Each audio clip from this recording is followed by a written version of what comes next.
Yes, please. I am studying in third standard. Today I am going to speak about Kamarajar, the great Kalvi Tandai and the kingmaker of Tamil Nadu. Kamarajar was a great Indian independence activist and politician. He was born on 15 July 1903 in Virudhunagar, district of Tamil Nadu.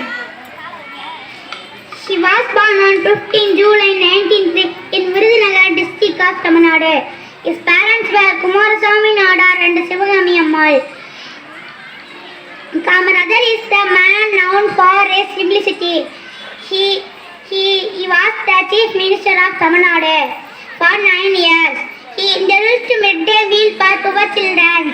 He received the Bharat Ratna in 1976.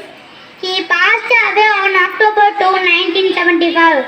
But his legacy and contribution continue to inspire people to this day. Thank you for all.